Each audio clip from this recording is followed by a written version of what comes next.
Hello friends, welcome back to our channel. This is Rohan. So इस video में मैं आपके साथ शेयर करूंगा मेरा last year IBPS PO pre और मेंस दोनों का स्कोर कार्ड एंड आपको पता चल जाए क्या मेरा स्कोर रहा था एंड कट ऑफ वगैरह क्या रही थी।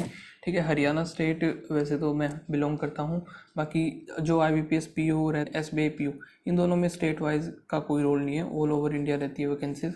ठीक है, एंड अभी जो है कल नोटिफिकेशन आया है, उसमें आप लोगों ने देखा होगा पैटर्न थोड़ा सा चेंज हो चुका है।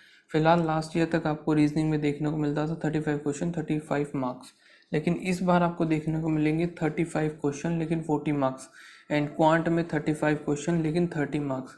यदि इंग्लिश ऐसा का ऐसा ही है। ठीक है, इंग्लिश में कोई चेंज नहीं है। बाकी मेरा जो स्कोर बना था, कट ऑफ थी 48.5 एंड जो मेरा स्कोर बना था वो बना था इसमें रीजनिंग में 28.5, इंग्लिश में 11 ही थे और क्वांट में थे 26.5, तो ओवरऑल 66 स्कोर था।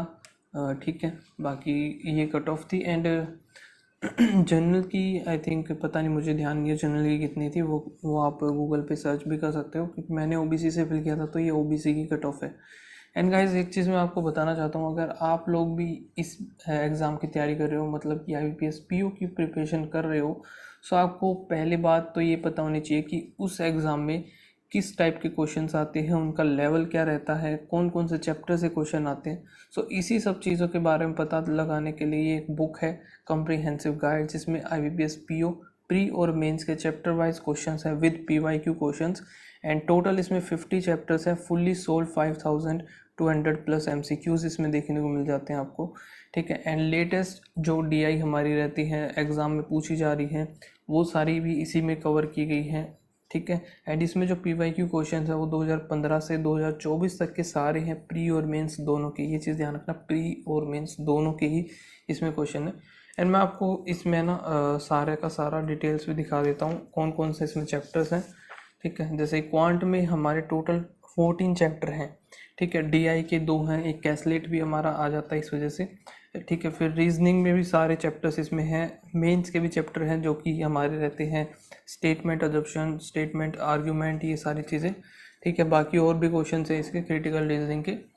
ओके, फिर इंग्लिश के भी सारे हैं आपको, एंड इसमें क्वेश्चंस भी है, प्रैक्टिस कर सकते हो आप, और साथ में GA का भी पार्ट रहता है, एंड चैप्टर वाइज आपको पूरा सॉल्यूशन मिल जाता है। एंड अगर आप प्रीवियस ईयर क्वेश्चन पेपर लगाना चाहते हो, सो आप ये बुक पे जा सकते हो, जिसमें 24 year wise previous year solve paper मिलते हैं 2011 से 2024 तक, एंड बिल्कुल एरर फ्री हैं, विद डिटेल सॉल्यूशन आपको मिल जाते हैं। एंड आप इन सोल्व पेपर्स को मॉक टेस्ट की फॉर्म में भी अटेम्प्ट कर सकते हो। ओके, एंड इसका लिंक जो है मैंने डिस्क्रिप्शन में दे दिया, दोनों ही बुक्स का। अगर आप परचेज करना चाहते हो तो डायरेक्ट वहाँ से परचेज कर सकते हो। तो ये है मेरा मेंस का स्कोर कार्ड। तो सेशनल कट ऑफ की हम बात करें तो रीजनिंग में काफ़ी कम था, 2.75। वही GA में 1 नंबर, ऐसा जनरली 1-2 ही नंबर रहता है GA का। एंड इंग्लिश में इस बार कम था, 4.75, जनरली 10 के आसपास रहता है, 10-12।